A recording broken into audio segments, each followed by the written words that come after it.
Hey zombie fans, Adrian here, your guide to all things undead, and I am so stoked to welcome you to the Drunken Zombies Podcast. And I'm Julia. And we are serving up a fresh take on zombie stories. Yeah, we're going to be dissecting the brains and the brilliance behind these tales of survival. Each day we're serving up a brand new addictive zombie story that'll keep you craving more. That's right. Today we're cracking open Unchained Shadows. Ooh. Buckle up, folks, because this one takes us to the zombie-infested Confederate South, where the apocalypse throws a wrench into the already messy power dynamics of the past. You know, it's really fascinating how this story uses that backdrop of a specific time and place to explore, like, human nature under extreme pressure. We're not just dealing with, flesh-eating monsters here. Right. But also, like, the ghosts of the Old South and the ways they continue to haunt this shattered world. Exactly. We meet Jeremiah, our protagonist, and he's not just fighting for survival like your typical zombie-bashing hero. Right. This guy's a freed slave who had to fight for his freedom once already. Exactly. And now the apocalypse throws another curveball his way. He's got to rescue his family from a whole new kind of tyranny. It's a brilliant setup. Talk about adding insult to injury. I mean, Jeremiah has already overcome such immense adversity, and now he's forced to confront this new form of oppression that doesn't care if you're living or dead. Yeah. It really makes you wonder, is the zombie outbreak just another layer of the same old fight for freedom? Right. And leading the pack of human oppressors is Cornelius Hargrave. Ooh, I don't like him. A former plantation owner who has become a warlord. Wow. In this post-apocalyptic South. This guy isn't content with just surviving. He wants to rule. And he's figured out how to control both the living and the undead to do it. I've got chills. Now, that sends chills down my spine. The story doesn't spoon-feed us answers about how he controls these undead. But the mystery itself is fascinating. What kind of person exploits an apocalypse to build a personal empire? It's like the collapse of civilization just amplified the worst parts of human nature. Totally agree. And into this chaos walks Jeremiah. Yeah. Searching for his family, who are trapped within Hargrave's stronghold. Oh, no. But he doesn't face this nightmare alone. He crosses paths with a group of survivors led by Eliza. Okay. A former school teacher. Ooh. Who, let me tell you, is a total badass. Eliza is more than just a tough survivor, though. She really embodies this resilience and hope in the face of unimaginable horror. Yeah. There's a quote of hers that really struck me. "We are not defined by the horrors that befall us, but by how we rise above them." It makes you wonder, what would it take to break someone like Eliza? That's a great question. And is that strength something Jeremiah can learn from? Jeremiah finds a sense of community with Eliza and her group. Right. Which, let's be real, is essential in a world gone mad. They rely on each other, sharing the burden of survival, reminding each other what they're fighting for. This element of human connection just adds so much depth to the story. Yeah. It's not just about running from zombies and fighting bad guys. It's about finding that strength to hold on to your humanity even when the world around you is falling apart. So true. But just as they start to believe that they might have a shot at rebuilding, they stumble upon a chilling discovery. Oh. Hargrave isn't just building a stronghold. He's amassing a massive zombie army for some sinister purpose. Yeah. Suddenly, their struggle for survival becomes a fight against something much larger and way more terrifying. That's where the story shifts gears, taking us from this personal fight for freedom to a potential fight for the future of humanity itself. Yeah. The question is, can Jeremiah, a man who's already fought so hard for his own freedom, rise to the challenge of protecting everyone else's? Ooh, that's a good question. We'll find out right after this break. You know, the stakes, they just keep getting higher for Jeremiah and the group. They're constantly facing ambushes, betrayals, and like that ever-present threat of the undead. Right. The story really emphasizes that, like, surviving in this world, it isn't a one-time victory. Right. It's this relentless struggle. It makes you wonder what that constant pressure does to a person. Yeah. Can you ever really let your guard down? Right. Can you ever truly trust anyone? That's a question that hangs over the entire story. Yeah. These survivors are forced to make tough choices, Yeah. sometimes even betraying their own morals just to stay alive. Right. And Jeremiah, who's already carrying the weight of his past, Right.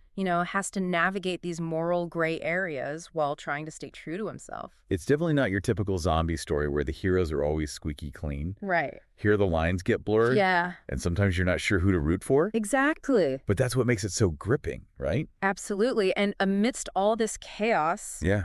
Jeremiah comes up with this daring plan to use the undead against Hargrave. Oh, wow. He wants to lure the zombies towards the stronghold using fire and noise, Okay. essentially creating a diversion to breach Hargrave's defenses. Interesting. It's a risky strategy, but what choice does he have?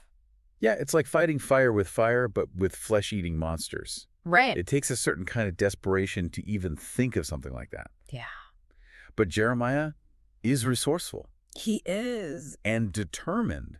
And he's willing to do whatever it takes to save his family. This plan also shows how Jeremiah is adapting to this world around him. Right. He's not just fighting the undead. Yeah. He's learning to use their own nature against them. Yeah. He's becoming a different kind of hero, one forged in the fires of the apocalypse. And that leads to one of the most horrifying parts of the story. Ooh. The discovery of what Hargrave has been doing inside that plantation. Okay. We're not talking about your run-of-the-mill zombie horde here. Right. He's experimenting on the undead, Oh. trying to manipulate them to create something even more monstrous. Oh, my God. It's like Frankenstein meets Night of the Living Dead. Hargrave embodies this idea that, sometimes the scariest monsters are the human ones. Oh, yeah. He's driven by this unchecked ambition. Right. And a desire for control that goes beyond just ruling the living. Yeah. He wants to control death itself. That's scared. And that's where the story taps into some primal fears about what we as humans are capable of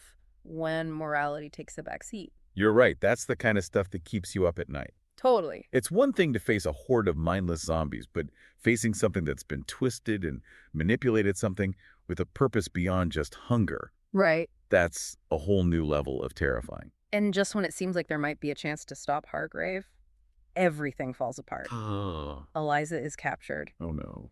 leaving Jeremiah with an impossible choice: save his family or save his friend. Oh, wow. It's a heart-wrenching situation that forces him to question everything he's fighting for. It's the ultimate test of his character, right? Right. Does he prioritize his family, the people he's been searching for this whole time? Yeah. Or does he risk everything to save Eliza, who has become like family to him during this journey? Yeah. I mean, how do you even begin to make a decision like that?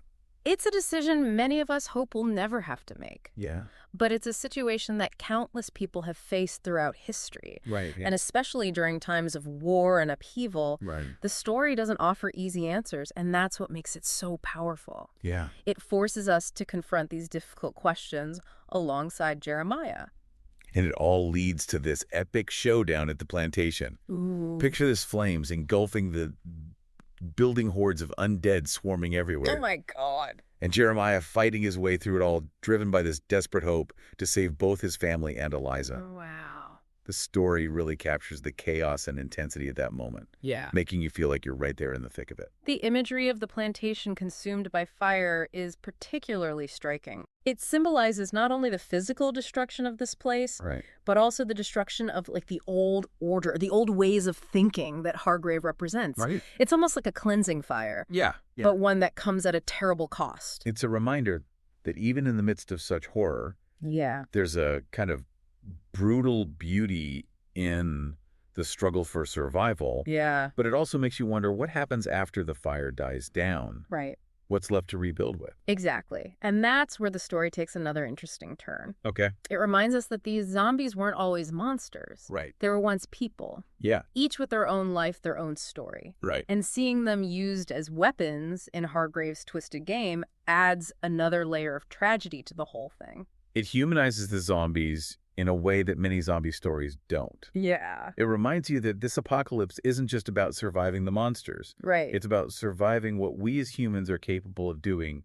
to each other. And as the battle reaches its peak, Jeremiah makes a decision that could save everything or cost him everything. Oh. He unleashes this wave of fire that engulfs the plantation, Wow. knowing it might be the only way to stop Hargrave, Right. but also knowing he might lose everything in the process. Oh my gosh. It's a gamble, a last-ditch effort to stop Hargrave's madness, Yeah. but it leaves you on the edge of your seat wondering, did it work? Did anyone survive? Yeah. It's a cliffhanger that leads into the final part of the story. Okay. And I don't want to spoil anything, but let's just say the ending is both satisfying and thought-provoking. Okay. It doesn't shy away from the cost of survival, Right. but it also offers a glimmer of hope. Nice. It reminds us that even in the darkest of times, the human spirit can endure Yeah. and sometimes even find a way to rebuild. That ending, man. Yeah, It was a roller coaster. it was. It left me drained, but hopeful. Yeah, It makes you realize that even when you win, there's a cost. absolutely. And in a world like that, Yeah. could you ever really say you've won? It's a bittersweet victory for sure. Yeah. Jeremiah gets his family back, Right. but the world is still a mess. Yeah. The story doesn't shy away from showing us the scars this fight leaves on everyone, physically and emotionally. Right. It's a reminder that survival isn't just about staying alive. Right. It's about figuring out how to live with what you've lost and what you've had to do to make it this far. It really makes you think about the choices we make under pressure, right? Yeah, What would you be willing to sacrifice to protect the people you care about? right. And could you live with the consequences? Absolutely. And speaking of tough choices, let's talk about Hargrave for a minute. Okay. He's not just a one-dimensional bad guy. No. The story hints at the events that twisted him into this power-hungry warlord. Right. It makes you wonder if the apocalypse simply unleashed something that was already lurking inside him. Yeah. It's like the saying goes, some people are born monsters, some are made. Right. Hargrave is a chilling example of how circumstance can fuel a person's darkest desires. Yeah. He genuinely believes he's doing the right thing, Yeah. bringing order to the chaos. Right.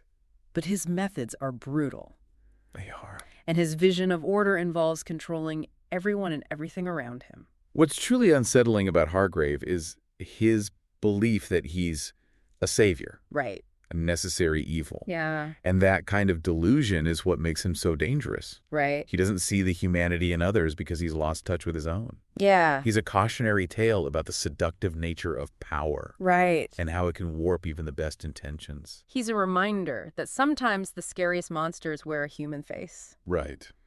But thankfully, we have characters like Jeremiah and Eliza Yeah. who represent the opposite of Hargrave's ruthlessness. They do. They choose compassion over control, even Plus- when it's hard, even when it means putting themselves at risk. They embody the best of humanity. The Yeah. ability to find connection and purpose, Right. even in the face of utter devastation. Yeah. They offer a glimmer of hope in a world that seems to have lost all sense of it. Right. And that's what makes their story so powerful. Yeah. It reminds us that even in the darkest of times, we have the choice to fight for something better, Right. to hold on to our humanity, Yeah. to help others do the same. It's a message that resonates long after you finish the story. It does. It leaves you with a sense of possibility, a belief that even in a world overrun by zombies, there's still a chance for kindness, for love, and for rebuilding. That's right. It's not a naive kind of hope, though. You're right. It's a gritty, hard-earned hope forged in the fires of survival. Exactly. It's a reminder that while the fight for survival might be constant, Yeah. so is the fight for our humanity. Yeah. And ultimately, that's the fight that matters most. Well said. Unchained Shadows is more than just a zombie story. Yeah. It's a story about the choices we make, the Right. sacrifices we're willing to endure, Right. and the enduring power of hope. It is. It's a story that stays with you long after the final page is turned. And it leaves you wanting more. Yes. Luckily for us, the author hinted at a sequel Cool. that will explore the larger world. Oh, The one glimpsed in that map Jeremiah finds. that's awesome. It's exciting to think about all the possibilities, all the new stories waiting to be told in this richly imagined world. I can't wait to see where the author takes us next. But for now, we want to hear from you, our amazing listeners. What are your thoughts on Unchained Shadows? Hit us up on social media and share your theories, your favorite moments, and your burning questions. We love engaging with our listeners, so don't be shy. Yeah. Join the conversation and let's unpack the story together. And remember, if you're looking for more spine-tingling tales of brains and mayhem, Yes. make sure to hit that subscribe button and leave us a review. That's right. It helps more zombie fans find our little corner of the podcast world. Until next time, keep those brains sharp and stay thirsty for more stories. Cheers to that. And that's a wrap on another episode of the Drunken Zombies Podcast. See you tomorrow for another addictive tale from the world of the undead. Rate and follow for more Drunken Zombies episodes.